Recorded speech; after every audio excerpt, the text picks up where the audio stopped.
Chapter 5. And they came over unto the other side of the sea, into the country of the Gadarenes.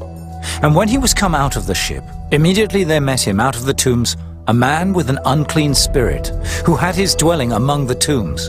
And no man could bind him, no, not with chains, because that he had been often bound with fetters and chains, and the chains had been plucked asunder by him, and the fetters broken in pieces. Neither could any man tame him. And always, night and day, he was in the mountains and in the tombs, crying and cutting himself with stones.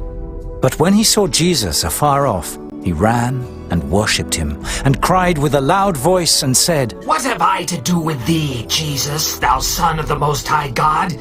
I adjure thee by God that thou torment me not. For he said unto him, Come out of the man, thou unclean spirit. And he asked him, What is thy name? And he answered, saying, My name is Legion, for we are many. And he besought him much that he would not send them away out of the country. Now there was nigh unto the mountains a great herd of swine feeding. And all the devils besought him, saying, Send us into the swine, that we may enter into them. And forthwith Jesus gave them leave.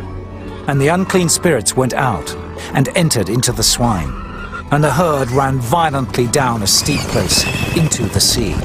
They were about 2,000, and were choked in the sea. And they that fed the swine fled, and told it in the city and in the country. And they went out to see what it was that was done. And they come to Jesus, and see him that was possessed with the devil, and had the legion, sitting, and clothed, and in his right mind. And they were afraid. And they that saw it told them how it befell to him that was possessed with the devil, and also concerning the swine. And they began to pray him to depart out of their coasts. And when he was come into the ship, he that had been possessed with the devil prayed him that he might be with him. Howbeit Jesus suffered him not, but saith unto him, Go home to thy friends, and tell them how great things the Lord hath done for thee, and hath had compassion on thee. And he departed, and began to publish in Decapolis how great things Jesus had done for him. And all men did marvel. And when Jesus was passed over again by ship unto the other side, much people gathered unto him, and he was nigh unto the sea. And behold, there cometh one of the rulers of the synagogue, Jairus by name. And when he saw him, he fell at his feet, and besought him greatly, saying, My little daughter lieth at the point of death. I pray thee, come and lay thy hands on her, that she may be healed, and she shall live. And Jesus went with him, and much people followed him, and thronged him. And a certain woman, which had an issue of blood 12 years, and had suffered many things of many physicians, and had spent all that she had, and was nothing bettered, but rather grew worse, when she had heard of Jesus, came in the press behind, and touched his garment. For she said, If I may touch but his clothes, I shall be whole. And straightway the fountain of her blood was dried up, and she felt in her body that she was healed of that plague. And Jesus, immediately knowing in himself that virtue had gone out of him, turned him about in the press, and said, Who touched my clothes? And his disciples said unto him, Thou seest the multitude thronging thee, and sayest thou, Who touched me?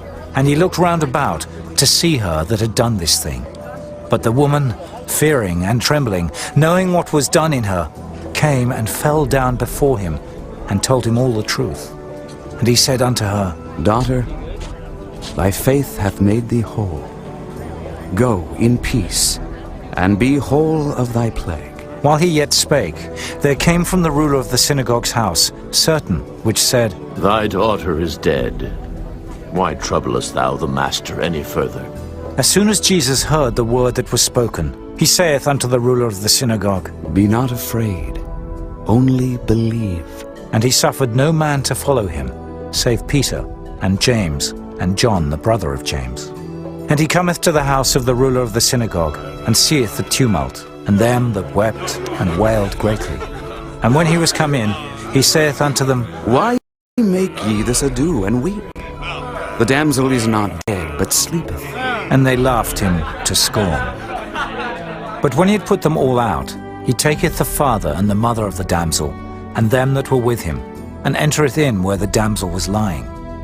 And he took the damsel by the hand, and said unto her, Talitha cumi, which is, being interpreted, Damsel, I say unto thee, arise. And straightway the damsel arose, and walked. For she was of the age of 12 years, and they were astonished with a great astonishment. And he charged them straitly, that no man should know it, and commanded that something should be given her to eat.